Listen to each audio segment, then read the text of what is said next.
Hi guys! I-flex ko lang 'tong mga freebies sa store ng Dior, sa Chanel, and then eto naman sa YSL. Nung bumili ako ng ano ba yung binili ko sa nito? Yung libre, ito yung sample nila, oh. Ayan, oh. Pabango ng libre. So, binigyan ako ng, dalawang beses kasi ako bumili doon ng lipstick pala, lipstick.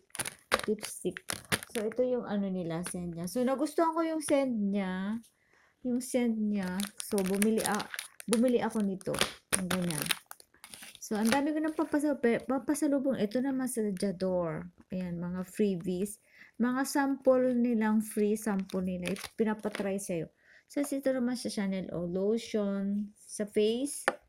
And then, Jador. Maliliit lang siya. Then, sa Chanel.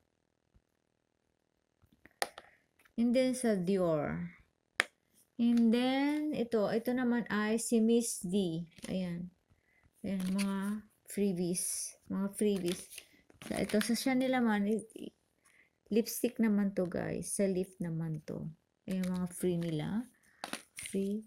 O, diba, hindi ka nabibili ng, at may, kasi member ako guys sa store ng Dior. Ito, ano lang to special gift lang nila dito sa akin. Cards, baraha. Ayan, oh, ang cute niya. Actually, binuksan ko na kasi ito kanina. Ayan, oh. Dito yung nakasealed siya. Nakasealed talaga siya kanina.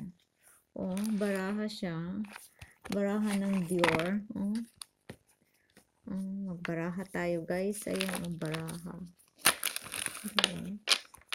So, ito na. At least may papasalubong na ako, guys, ng mga freebies, di ba? O, hindi ka na mamimili ng mga pampasalubong. Ito. Si mahilig mahilig mag-solitaire, ayan, ibibigay ko to kung sino mahilig card, magbaraha. Mga pamimigay ko yan, guys, kasi gift lang naman ito sa akin ng Dior, ng store and Chanel and sa YSL ito. Okay, yan lang guys, ang aking i-flex ko lang ang aking pasalubong. O, di ba may pasalubong na tayo? So, thank you guys and bye for now and see you to my next vlog. Bye!